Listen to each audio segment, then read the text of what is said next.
Coronavirus, la pandemia. ¿Cuáles son los síntomas? ¿Cómo se transmite? ¿Qué puedo hacer para protegerme y prevenir la propagación de la enfermedad? Nuevo padecimiento que ha encendido las alarmas de los sistemas de salud. Coronavirus, la pandemia. ¿Qué tal? ¿Cómo le va? Bienvenido a este programa especial de Coronavirus, la pandemia. Hacemos una recapitulación de lo que le hemos presentado aquí a lo largo de la semana. Iniciamos con el reporte de nuestra compañera Cristina Gallego, corresponsal de la agencia EFE, quien nos cuenta sobre el informe más reciente de la Organización Mundial de la Salud. Adelante, Cristina. Hola, ¿qué tal? Buenos días, Belén, y buenos días a todo el auditorio de Canal 44. Tras 9 semanas consecutivas de descensos en el número de muertes globales por COVID-19, del 5 al 11 de julio se registró un aumento del 3% con respecto a la semana anterior, con más de 55.000 fallecimientos, según ha informado la Organización Mundial de la Salud. Además, la cantidad de contagios sigue en aumento, con cerca de 3 millones de casos reportados en la última semana, un incremento del 10% con respecto a lo anterior, lo que eleva a 186 millones el total de contagios en el mundo desde que comenzó la pandemia. Por países, los que reportaron las mayores cantidades de nuevos contagios en la última semana fueron Brasil, India, Indonesia, Reino Unido y Colombia. Además, la variante Delta, con altos niveles de transmisión, ha aparecido en 15 países nuevos en los últimos 7 días, hasta superar el centenar. Pese al aumento de casos globales, las aerolíneas han pedido a los gobiernos que no requieran una prueba de vacunación anti-COVID para entrar o salir de sus países, en línea con las recomendaciones establecidas por la OMS. Dichas recomendaciones también piden que los pasajeros vacunados completamente o que hayan superado la enfermedad no requieran una prueba PCR o pasar una cuarentena. Por otro lado, la Organización Mundial de la Salud ha informado de que, debido a la pandemia, casi 23 millones de niños en el mundo no recibieron en 2020 una de las vacunas más habituales contra la difteria, el tétanos y la tosferina, una cifra que supone un retroceso de 10 años en los programas de vacunación globales. Esto ha provocado un alza en el porcentaje de menores desprotegidos de 3 puntos hasta el 17% mundial, una cifra que no se alcanzaba desde 2009. También esta semana la OMS ha advertido sobre la práctica de mezclar vacunas contra la COVID de diferentes fabricantes en una misma persona. Primero de todo, la OMS ha aclarado que las personas que se vacunan contra la COVID-19 no deben decidir el mezclar dosis de distintas fabricantes, sino deben seguir los consejos de las agencias de salud pública. Las dudas con respecto a la combinación de diferentes vacunas han resurgido a raíz de ensayos clínicos de la Universidad de Oxford, que muestran una mayor probabilidad de fiebre y efectos secundarios leves en pacientes mayores de 50 años que primero recibieron una dosis de AstraZeneca y después otra de Pfizer. Hace un mes, asesores de la OMS, tras observar ensayos clínicos anteriores, dieron luz verde a esa combinación, una primera dosis de AstraZeneca y una segunda de Pfizer, en caso de falta de suministro de vacunas de la fabricante sueco-británica. Reportó desde Ginebra Cristina Gallego para el programa Coronavirus, la pandemia. En el segundo año de la pandemia de COVID-19 son los jóvenes los de mayor riesgo de contagio.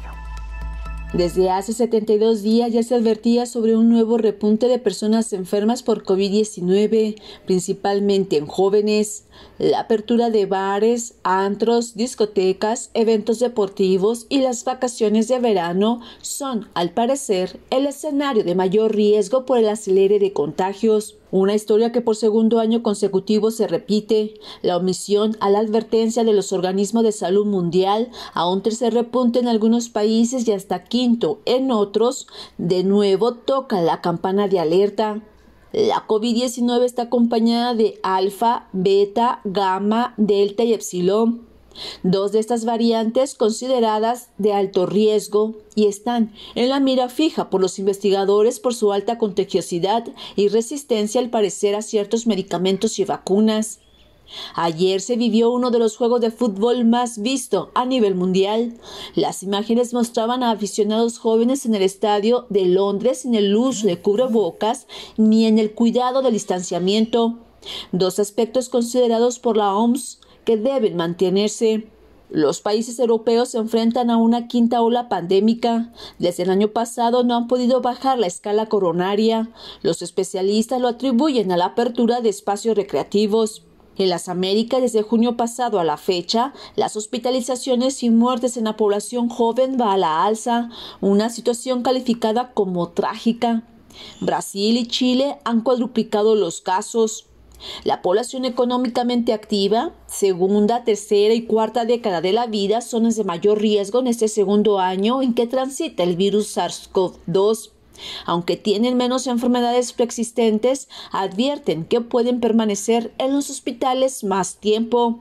La Organización Panamericana de la Salud exhortó hace 70 días a los países a estar preparados con camas y con personal de salud para el aumento de la demanda hospitalaria para julio-agosto de este año, al subrayar que el personal de salud existente debe recibir apoyo después de haber operado en modo de crisis durante tanto tiempo.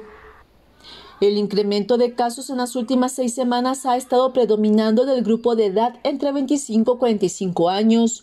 La mayor parte no está vacunada, por lo que representa un riesgo importante, ya que al infectarse se disemina la enfermedad COVID-19 a otros sectores vulnerables. Informó Isaura López Villalobos. Entre los factores de riesgo que presentan los jóvenes ante COVID-19 está un cóctel de enfermedades crónicas también degenerativas y el exceso de confianza por no padecer esta enfermedad. Vamos con el doctor Héctor Raúl Pérez Gómez, quien nos amplía este tema. A este grupo que, como bien dices, en su mayoría no tiene vacunación, y a este grupo que en algunos países del mundo también tiene problemas de enfermedades crónicas como obesidad particularmente, pero también algunos jóvenes y adultos jóvenes, problemas de diabetes, hipertensión, etcétera. Eso es lo que ha originado que esta tercera ola esté afectando predominantemente a población juvenil. La confianza excesiva de los jóvenes es posible que esté dada por el conocimiento que ellos tienen y el pensamiento que se generan de que la enfermedad afecta con menor gravedad a esta población. Sin embargo, creo que ese exceso de confianza con el incremento de casos nos puede llevar a una mayor mortalidad. Probablemente no letalidad, no mayor letalidad. Hemos dicho en múltiples ocasiones que la letalidad se mide en el número de personas que fallecen por cada 100 personas diagnosticadas. Pero la mortalidad se mide por cada 100,000 personas que integran una determinada población. Entonces, al haber más casos de COVID, seguramente podrá haber mayor mortalidad, no necesariamente letalidad. Pero también recordemos lo siguiente, entre el 20 y el 30% de la población adulta, mayores de 50 años, por ejemplo, y adultos mayores de 65 años, han sido reticentes a la vacuna en todo el mundo. Ese es un fenómeno que está medido y está dimensionado, y esa situación vuelve a esta segunda ola peligrosa también, porque es la población que fue proveída de inicio con vacunación, pero si tenemos un segmento todavía reticente y no vacunado, puede entonces ocurrir también, ahí sí, una letalidad importante en estos grupos de población. Y permíteme comentar, Belén, que en mi experiencia particular de estas últimas 4 semanas, sí hemos estado viendo adultos mayores que no se vacunaron y que se están comportando con mucha gravedad de la enfermedad, como ocurrió en los primeros meses de pandemia. Medidas dispares en la Unión Europea ante el avance de la variante Delta. El avance de la variante Delta obliga a los países europeos a tomar medidas drásticas. Malta ha decidido este viernes cerrar sus fronteras a los turistas que no estén vacunados contra la COVID-19. Es el primer país de la Unión Europea en hacerlo como medida preventiva. y Cataluña sacrifica su vida nocturna con el cierre de sus discotecas apenas 2 semanas después de reabrirlas. La explosión de los contagios, sobre todo en los jóvenes, obliga a la región española a dar marcha atrás a su desescalada. En cambio, Francia sigue adelante con la reapertura de sus discotecas este viernes. Y aunque las autoridades han impuesto un estricto protocolo sanitario, la decisión ha sido fuertemente criticada en tiempos en los que el país también sufre un aumento de los casos. Es un alivio, por eso no dudamos en preparar la reapertura después de que el presidente lo anunciara el 21 de junio. Llevamos 1 año y medio cerrados y es un local que ni siquiera pudo celebrar su primer aniversario. Vamos a España con nuestra compañera Marta Alonso, corresponsal de la agencia EFE, quien nos presenta el siguiente informe. Hola, ¿qué tal? Buenos días, Belén. Buenos días a todo el auditorio de Canal 44. El coronavirus mantiene su fuerte propagación entre los jóvenes en muchas zonas de España, mientras la vacunación se intensifica para frenar su avance tras un fin de semana en el que la pauta completa ha llegado ya a en torno al 40% de la población. En Cataluña, al noreste del país, se vive una quinta ola de contagios mucho más pronunciada que las anteriores, con unas infecciones que se han multiplicado por 7 en los últimos 15 días. La mayoría afectan a veinteañeros sin vacunar, que en general no presentan síntomas graves, pero que han saturado los ambulatorios y que empiezan a notarse en más ingresos hospitalarios. El riesgo de rebrotes se ha disparado y crece hasta cerca de los 700 puntos. También en el norte de España, en Galicia, los distintos brotes asociados a la COVID-19 han provocado un aumento de casi el 40% en la última semana, donde siguen subiendo todos los indicadores por 12º día consecutivo y con áreas sanitarias que han doblado el número de casos en tan solo 7 días.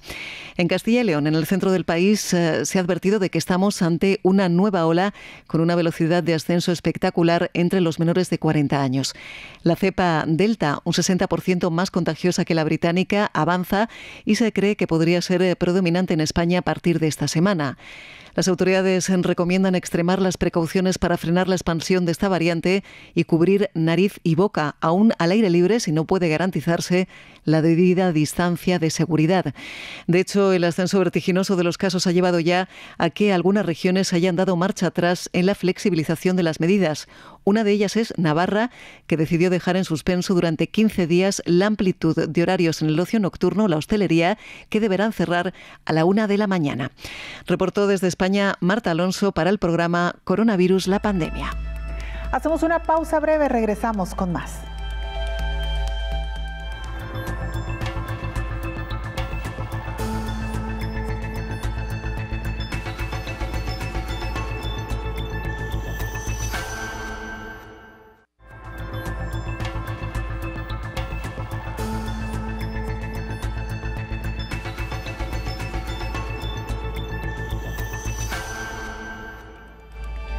Esta semana dedicamos la mayoría de nuestros programas a hablar sobre la situación del grupo poblacional de los jóvenes en México y el mundo ante esta pandemia de COVID-19 y también ante los procesos de vacunación. Sigue siendo este grupo poblacional el que hoy por hoy presenta mayores riesgos.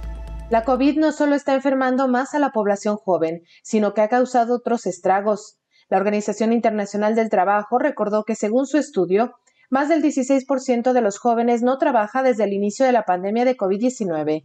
Asegura que la juventud se ve afectada de forma desproporcionada por los efectos económicos sociales de la emergencia sanitaria. El Observatorio de la OIT, COVID-19 y el mundo del trabajo señaló también que las horas laborales de los jóvenes que han conservado el empleo disminuyeron 23%, sobre todo en el momento más álgido de la emergencia. También se detectó que el incremento rápido y sustancial del desempleo juvenil registrado desde el año pasado afecta más a las mujeres que a los hombres. El informe advierte que la pandemia tiene un triple impacto en los jóvenes, ya que además de destruir sus trabajos, impacta su educación y formación y llena de obstáculos el camino de los que buscan entrar al mercado de trabajo o cambiar de empleo. Según los datos del organismo, los trabajadores de la región de las Américas son los que más han sufrido el impacto económico de la pandemia en cuanto a horas de trabajo, con una baja de 13.1% a partir de abril. En afectación siguen los empleados en Europa y Asia Central con 12.9%, informó Rocío López Fonseca. Los jóvenes que han bajado la guardia en la protección contra el virus SARS-CoV-2, que se resisten a vacunarse, no solamente ponen en riesgo su salud, sino también de las personas que los rodean, particularmente los adultos mayores. Es lo que nos decía esta semana el infectólogo Héctor Raúl Pérez Gómez. Ese círculo cercano puede ser de adultos mayores que no se vacunaron, puede ser de adultos con enfermedades asociadas, diabetes, hipertensión, obesidad, que podrían no haberse vacunado también y que eso les representa un riesgo mayor. Y es que este fenómeno tiene mucha complejidad, el que estamos viviendo en particular en este momento, porque así como lo señalábamos la semana pasada en uno de los programas, otro ingrediente que tiene esta pandemia es la nueva variante Delta, altamente transmisible, con una capacidad de transmisión de la enfermedad 3 veces mayor a la relativa a la cepa original. Y entonces, Belén, eso es lo que está generando esta mayor impacto pandémico que está viviendo el mundo con esta tercera ola. Y lo escuchábamos hace un momento, la Organización Mundial de la Salud y la Panamericana de la Salud han definido con claridad, primero, que esta tercera ola está siendo causada predominantemente por la variante Delta surgida en la India y, en segunda instancia, afectando predominantemente a población joven o de edades intermedias, no adultos jóvenes. Por ejemplo, el caso del festejo de Argentina en Argentina, cuando Argentina está teniendo cifras verdaderamente alarmantes de COVID-19, Argentina sigue teniendo números muy altos y una incidencia y letalidad significativos. Y entonces esos festejos pueden representarles un riesgo mayor para los siguientes días y semanas y con ello hacer más prolongada la tercera ola que se está viviendo a nivel mundial. La misma situación en Europa y cada festejo, cada evento masivo va a representar un riesgo. Afortunadamente, en los Juegos Olímpicos de Japón, todo parece indicar que el aforo a los eventos deportivos va a ser muy limitado. Ese es otro hecho que a mí me ha preocupado. Ya estamos a, creo que escasos 12 días para arrancar, así es, 15 días para arrancar. Pero creo que Japón sí ha tenido mucha cautela, el Comité Olímpico ha tenido mucha cautela con el propósito de que las Olimpiadas no contribuyan a mayor riesgo. Pues de hecho fueron los primeros en cancelar el evento deportivo, un evento deportivo de esa magnitud el año pasado. Por ejemplo, Brasil está en el tercer lugar mundial, Estados Unidos y la India en cuanto a número de casos acumulados, Brasil se encuentran en los primeros lugares en cuanto al número de casos acumulados, pero en cuanto a la incidencia, que son los casos que se presentan día con día, ahí Brasil, Argentina, no se diga la India, siguen teniendo números impactantes y esperemos que lo que acabamos de ver el día de ayer no les represente próximos días de muy alto impacto pandémico. Esperemos que no ocurra, pero la experiencia nos ha enseñado que a los 14 días o en el periodo de entre los 10 y los siguientes 14 días después de eventos masivos, casi siempre hay brotes, rebrotes de la enfermedad, porque ese es, digamos, el periodo de incubación promedio. Son 5 días el periodo de incubación promedio, pero puede ser hasta de 14 días. Claro. Entonces ahí es cuando vemos lo que finalmente ocurrió respecto de estos eventos masivos. Fíjate, en el caso de México, Belén, por ejemplo, estamos indudablemente en una tercera ola. Ya así decretada incluso por las autoridades. Sí, claro, con hasta 10,000 casos promedio diarios, cuando ya hace 2 meses estábamos en 1,000 casos promedio de nuevos infecciones al día. Pero lamentablemente ese exceso de confianza en la población joven, etcétera, y también ahí hay un fenómeno que posiblemente pudiera haber impactado. El incremento de casos coincide con los 14 días posteriores al proceso electoral, a las elecciones intermedias en México.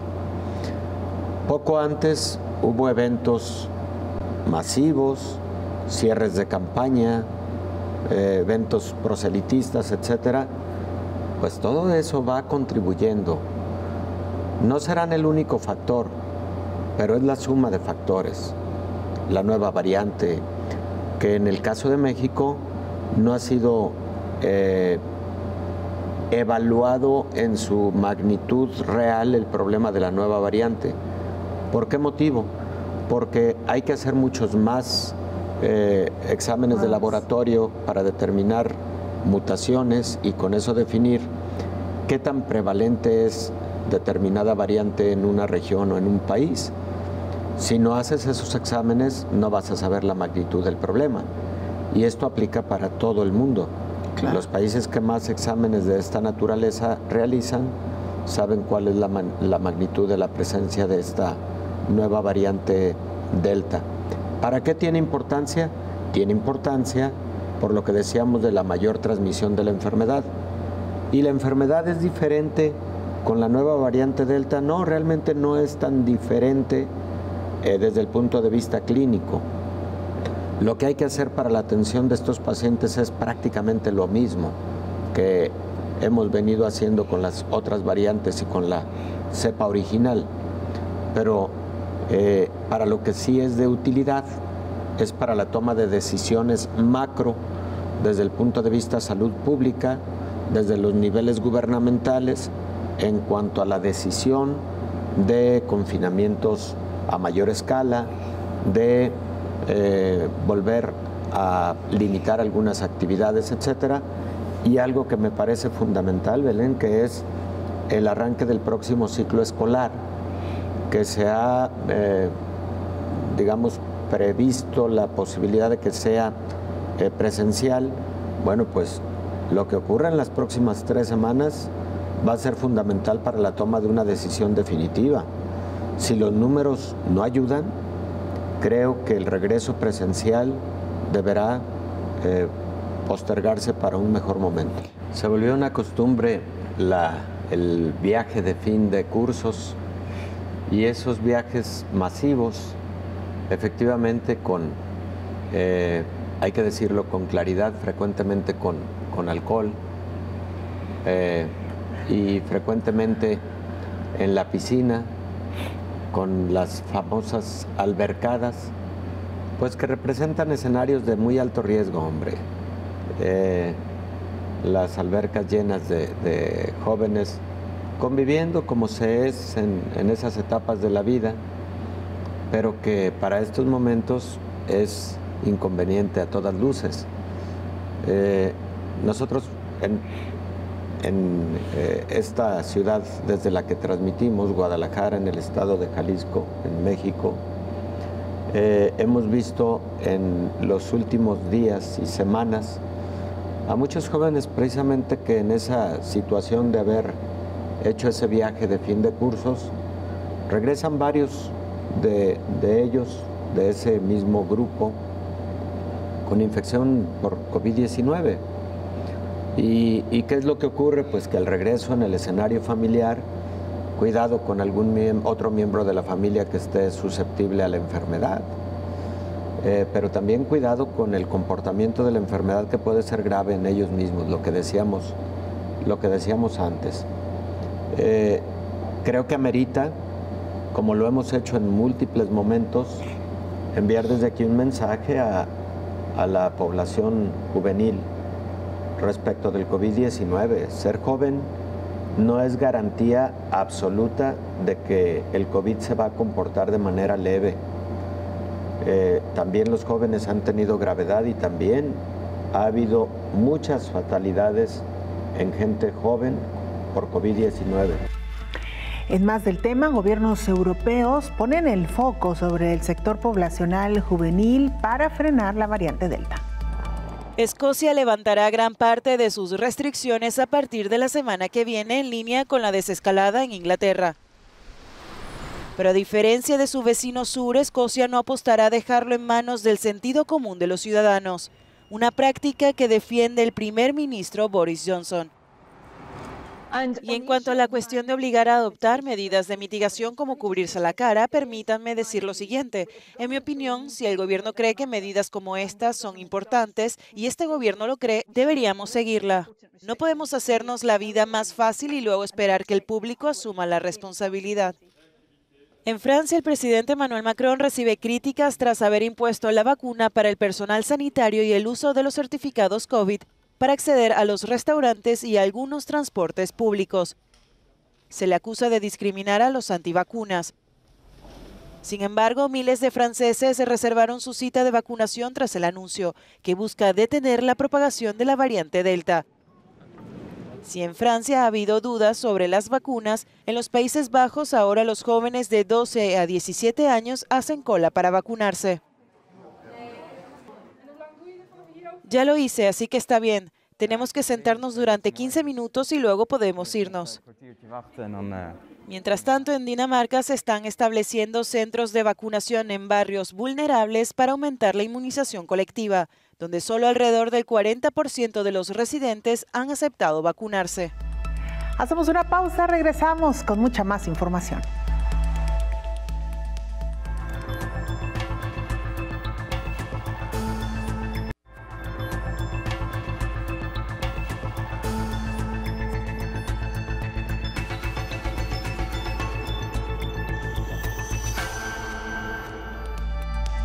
Autorizan en Estados Unidos el uso de emergencia de otro medicamento para tratar COVID-19. La Administración de Alimentos y Medicamentos de Estados Unidos autorizó el fármaco Actemra del laboratorio Roche para enfermos hospitalizados, ya tratados con esteroides, oxígeno y otras medidas contra la COVID-19. Se autorizó el uso de emergencia de este nuevo fármaco de anticuerpos para tratar a los enfermos hospitalizados más graves por COVID-19. Según el organismo internacional, el fármaco ha demostrado en estudios que reduce el peligro de muerte y el periodo de hospitalización. Este medicamento no ataca directamente al coronavirus, sino que ayuda a reducir la inflamación, la cual da impulso a la enfermedad. Este medicamento se utiliza para tratar enfermedades autoinmunes. La FDA ha autorizado varios fármacos asociados con anticuerpos para combatir al SARS-CoV-2, pero la demanda ha sido baja debido a los obstáculos para suministrarlos por vía intravenosa en hospitales o clínicas. Las autoridades han urgido a las farmacéuticas ante la necesidad de crear más medicamentos que se puedan aplicar vía oral para tratar a enfermos de COVID-19, informó Rocío López Fonseca. El infectólogo Héctor Raúl Pérez Gómez recuerda que las personas pueden cursar dos enfermedades a la vez con COVID-19. En particular se refiere a la coinfección de las variantes coronarias. Puede ocurrir. Indudablemente, hemos visto, por ejemplo, pacientes con COVID y además con dengue. Hemos visto pacientes con COVID y además con influenza. Pero también sorprende la noticia de este caso de coinfección con dos variantes de COVID-19, pero no es del todo extraño. Lo que ocurre, Belén, es que la investigación microbiológica a profundidad para determinar mutaciones o variantes no se realiza en cada caso que vas diagnosticando con COVID-19. Sería casi imposible por motivo de recursos económicos, por motivos técnicos, pero también no sería tan relevante. Lo es en función de que a través de estudios aleatorizados puedas definir qué variantes están circulando en un país, en una región, qué porcentaje de estas variantes son las responsables de las infecciones que están ocurriendo, para propósitos de salud pública, para propósitos de medidas de prevención, etcétera. Pero estoy seguro que en este caso en particular, lo que ocurrió es que fue uno de esas pacientes a quien se decidió determinar si había mutaciones que identificaran una variante, pero seguramente encontraron mutaciones de 2 variantes y eso llevó a una investigación más profunda para que a través de mecanismos moleculares se pudiera identificar la presencia de las 2, pero como no es algo que se hace en lo rutinario, no nos extrañe que existan muchos casos de esta naturaleza, que existan varios casos de esta naturaleza. Pero ahora, ¿qué implicación clínica tendría esto? Bueno, esa sí sería la pregunta. ¿El tener 2 variantes puede generar que la enfermedad sea más complicada? Hipotéticamente no. ¿Podría generar que esta enfermedad con 2 variantes, por ejemplo, tuviera mayor riesgo de letalidad comparado con otras? Lo más probable es que no. ¿El tratamiento sería diferente? No, realmente no. La estrategia terapéutica sería similar. El futuro nos dirá, cuando haya resultados de estudios clínicos con nuevos fármacos, si algún fármaco determinado es más eficaz contra determinada variante que contra otras. Por ejemplo, esa va a ser una pregunta de investigación muy interesante. Cuando estemos ya con posibilidades de utilizar nuevos antivirales contra SARS-CoV-2, puede ocurrir que haya diferencia en la respuesta terapéutica dependiendo de la variante responsable. Mira, te voy a poner un ejemplo muy concreto y muy común. En la hepatitis C, que es otra enfermedad viral, tienes 6 genotipos. De esos 6 genotipos, además, hay algunos subtipos de los 6 genotipos. Y tenemos bien identificado que algunos de estos genotipos responden mejor a ciertos antivirales, que algunos de estos genotipos requieren 6 meses de tratamiento en lugar de 3 meses de tratamiento, etcétera. No estamos todavía en ese momento, en esas condiciones de diferenciar la respuesta terapéutica entre las variantes de COVID-19. Y también podría haber ocurrido que de una reunión en donde varias personas pudieran haber estado enfermas, se presentara la infección a partir de 2 fuentes, ¿no? Claro. De dos personas con diferente variante. El mundo de la microbiología es complejo y caprichoso, Belén. Y hay muchas cosas no exploradas, como estas, pero también en vista de esas complejidades, te decía, no siempre se explora a profundidad cada detalle, como lo que nos preguntan día a día en los últimos en que hemos hablado tanto de la variante Delta,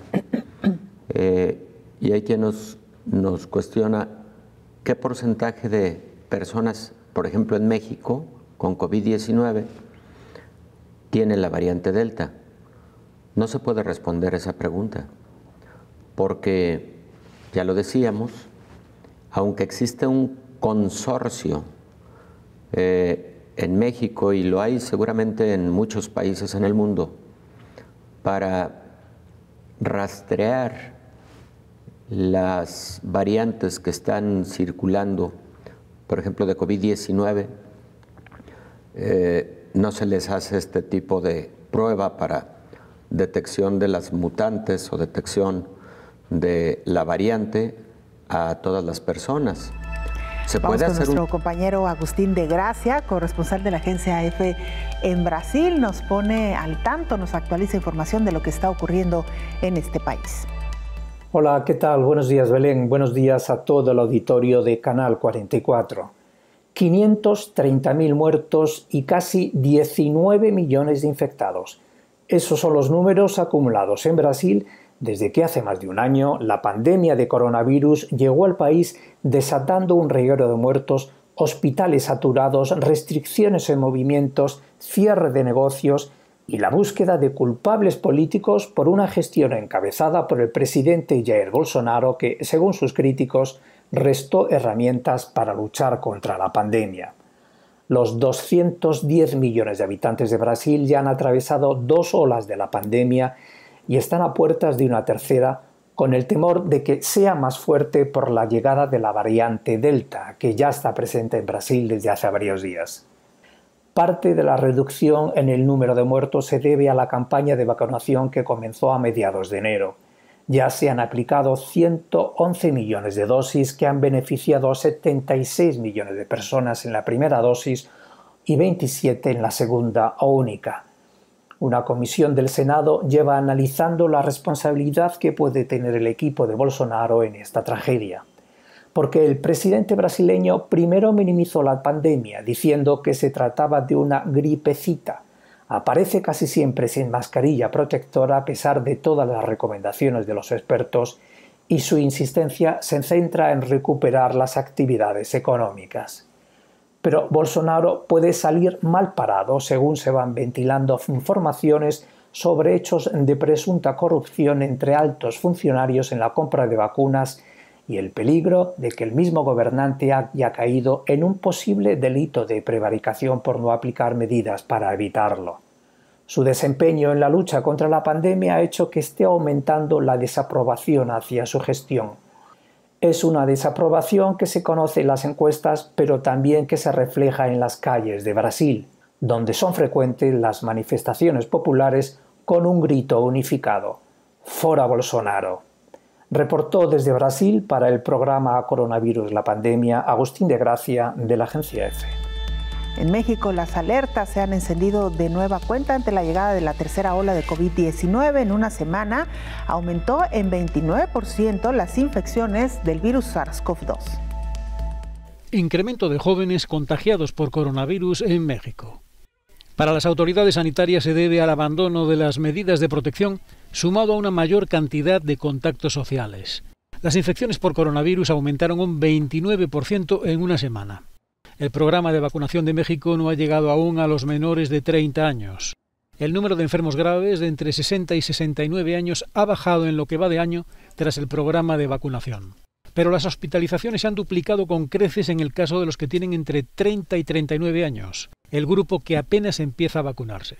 El país ha sufrido oficialmente algo más de 235.000 muertes por COVID-19.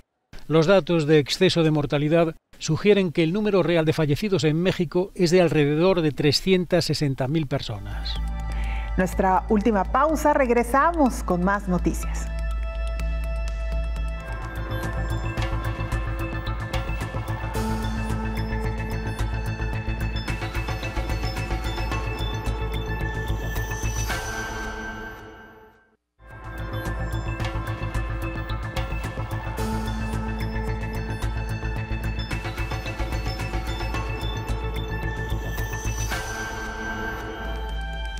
A más de un año y medio de la pandemia, el personal de salud muestra fatiga, ya que son los mismos que están atendiendo a los pacientes que surgieron en la primera ola y los que se están enfermando en esta tercera ola.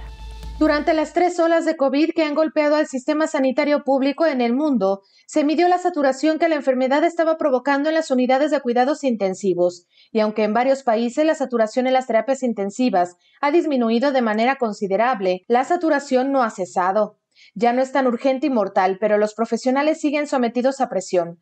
Ahora, para recuperar el tiempo perdido en la atención de otras enfermedades que se quedaron en pausa debido a la atención de la emergencia sanitaria, a la reconversión de hospitales y a que la gente tenía miedo de acudir a sus revisiones y controles. Pero se agrega una nueva patología o requerimiento de atención, que es el post-COVID, las secuelas, las dudas de los efectos secundarios de la vacunación y la recuperación de la actividad quirúrgica programada. Todo ello con menos personal por la finalización de los contratos COVID.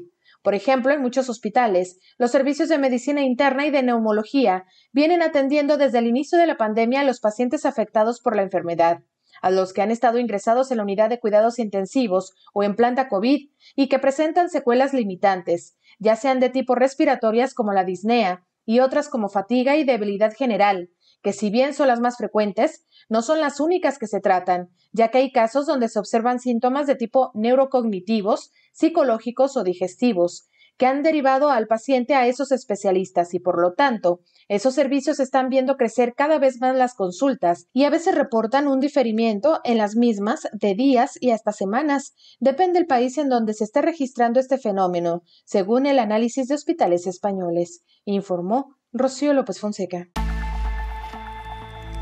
El infectólogo Héctor Raúl Pérez Gómez reflexionó esta semana sobre la importancia de las pruebas diagnósticas para identificar el tipo de variante que está circulando en el país.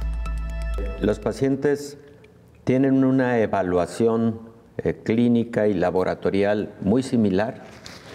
Número 2, reciben una estrategia terapéutica muy similar, independientemente de la cepa o de la variante responsable del caso. Y los pacientes igual tienen criterios de hospitalización que no los hemos variado dependiendo de la variante responsable. Entonces, si tú me preguntas en este momento que si por motivo de determinada variante eso es una condición para que el paciente sea hospitalizado, yo te respondería que no, porque siendo la cepa original o la variante alfa, beta, gamma, delta, cualquiera de todas ellas, y el paciente se encuentra estable, con buenas oximetrías, con signos vitales estables, probablemente fiebre, pero sin otras manifestaciones de gravedad. No, ese paciente, independientemente de la variante responsable, se puede manejar de forma ambulatoria. Y las medidas para evitar la transmisión de la enfermedad a otros convivientes van a ser las mismas. También le vamos a decir que debe guardar aislamiento por un espacio de al menos 14 días. También le debemos decir que deberá cuidar el contacto con superficies que otros integrantes de la familia puedan estar tocando de manera frecuente, aunque esta no sea la vía, digamos, prominente de transmisión de la enfermedad. Vamos, todas esas medidas serán las mismas que demos a estos pacientes con diferente variante. Sobre la autorización de estos anticuerpos monoclonales del laboratorio Roche. Actemra, ¿se pronuncia? Bueno, sí, así es como nos pusieron. Actemra, que es tocilizumab, y que en otros países se llama Ractemra. Este medicamento no actúa directamente contra el virus, sino actúa modulando la respuesta inflamatoria, sobre todo deteniendo la inflamación que puede generar la llamada interleucina 6. Entonces, independientemente de la variante que fue responsable de un determinado caso de COVID, este medicamento, Actemra o tocilizumab, va a actuar sobre la respuesta inflamatoria que se generó. Como no es un medicamento que actúe directamente contra el virus, entonces ahí la variante va a tener realmente poca relevancia, el que haya sido causado por una u otra esta enfermedad determinada. Tendrá importancia cuando hablemos de un antiviral de acción directa, así se llaman. Ese medicamento que lo que hace es evitar que en determinado paso de la replicación del virus se pueda cortar esa replicación. Ahí es en donde podría tener una implicación la variante responsable, como en el caso de la hepatitis C, ¿no? Por ejemplo, si las pruebas de laboratorio con las que se cuenta actualmente podrían tener diferente sensibilidad, no te lo preguntan así, pero lo interpreto de esa forma, o especificidad. Es decir, son menos eficaces para detectar, o su positividad puede generar decisiones erróneas por tratarse de otro diagnóstico. Eso es la especificidad. La respuesta es no.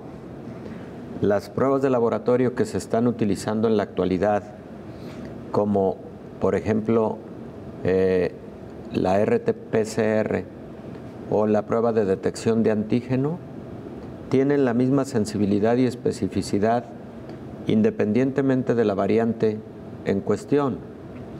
Está explorado y en ese sentido las personas pueden tener confianza en las pruebas que se están utilizando de manera comercial y común. Pero también hay que aclarar lo siguiente, porque también es motivo de preguntas muy frecuentes.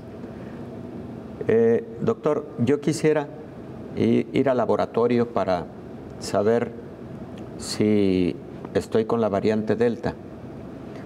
Lo que les podemos decir en este momento es que si va a un laboratorio común, comercial, lo más probable es que no le van a resolver esa inquietud. No le van a poder decir si su variante es Delta, Alfa, Kappa, Lambda o alguna de las otras variantes, porque se requiere de una metodología sofisticada para poderlo definir. Eso es por un lado, pero además por otro lado, porque no va a variar el manejo, como lo hemos antes señalado. Esto lo hacen laboratorios de virología molecular, en donde a través de ciertas pruebas se pueden determinar mutaciones que en su conjunto son las que determinan si se trata de una determinada variante. Y esas mutaciones casi todas son mutaciones localizadas en la proteína espicular, la espícula del virus de la que tanto hemos hablado. No se detectan habitualmente mutaciones de otras partes del virus, no para el propósito de decir que es una determinada variante, no es lo habitual.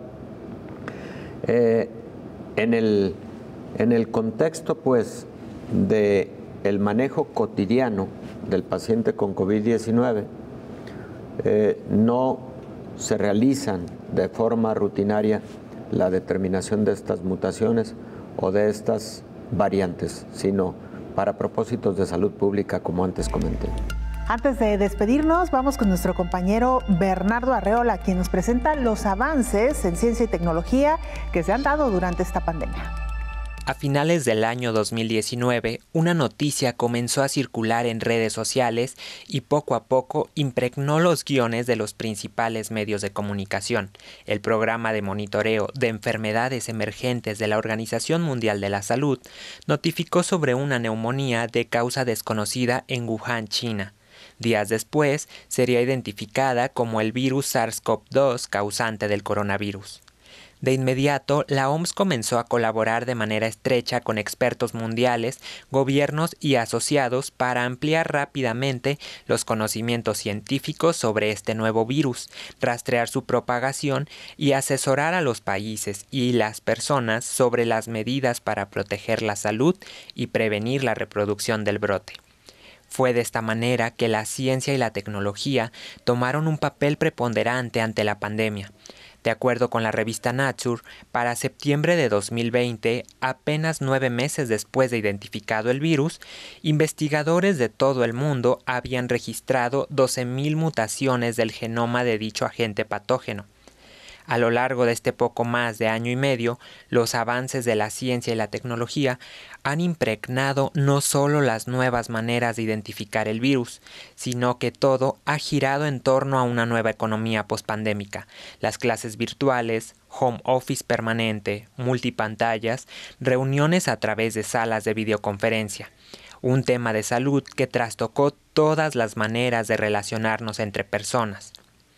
En diferentes países se han presentado avances científicos y tecnológicos, entre los que destacan pruebas rápidas de detección, la aplicación de la telemedicina, modificaciones en las prácticas de higiene, aplicación de cuarentena, el desarrollo de 8 vacunas autorizadas por la Organización Mundial de la Salud bajo el uso de emergencia, avances en inteligencia artificial y aplicaciones móviles destinadas al teletrabajo, así como la implementación de robots para atender infectados o realizar actividades de desinfección de lugares públicos, que en comparación con anteriores pandemias demuestran la importancia de los avances y la cooperación internacional para el control y prevención de enfermedades. Esto y más también ha podido acompañar a este programa, Coronavirus, la pandemia, que después de 500 emisiones sigue llevando información oportuna para que usted pueda tomar las mejores decisiones del cuidado de su salud. Desde el Noticiero Científico y Cultural Iberoamericano, para Coronavirus, la pandemia, Bernardo Arreola. Así llegamos al final de este programa especial. Gracias por habernos acompañado. Le invitamos y lo esperamos en la segunda emisión de Coronavirus, la pandemia. Hasta entonces.